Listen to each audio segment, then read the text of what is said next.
How do you think the stigma around mental health is changing? I think it's changing. I think it's changing a lot because I can think 10 or 15 years ago, I didn't really talk about it as much. The fact that my brother had a mental health condition. And now it's something I almost deal with every day. And I'm talking with somebody about some resource or some connection that they can make that has to do with mental health. And I think that it's a great thing that many different organizations are reaching out and trying to understand more about mental health and how it affects people. So I think in the Amarillo area and the Panhandle area, there's a lot more conversation going on. And it's okay to say, it's okay to talk about these things. And I think people understand that one in five people can have a serious mental health condition, and it affects every family in some way. What have you learned from your personal experiences with a family member who has a mental health issue?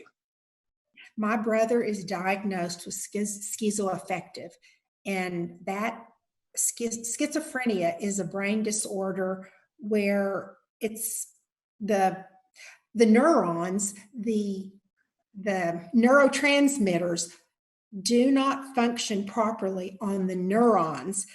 And now I understand a little bit better how the medication works that he takes because it blocks certain, it's a receptor blocking drug.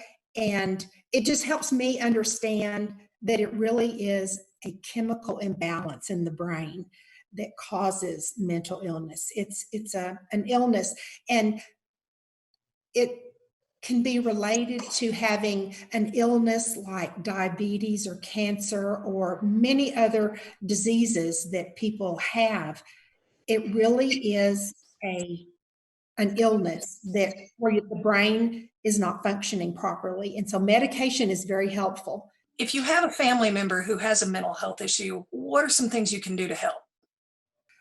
What I do for my brother that has been very helpful is come up with a schedule. And we went out and got a spiral, and I encouraged him to write down what he wanted to accomplish in a day, even starting with grooming, being sure he gets his teeth brushed and his face washed, and the basics of grooming. Reading the newspaper is something he loves to do. It helps him know what day it is. You know, he's retired, he doesn't work. And so, you know, it's important to look at the newspaper and know what's going on, but read a book, call friends, go out and spend time sitting in the yard. Being out in nature is really helpful, but a routine is hugely important. What is the mission of the National Alliance on Mental Illness? The main purpose of NAMI is to educate the families in how to help their loved one, to help families understand more about what their loved one may be diagnosed with. It also talks about the basics of brain biology, and that helps people understand what is really happening in mental illness to the brain that makes the person ill.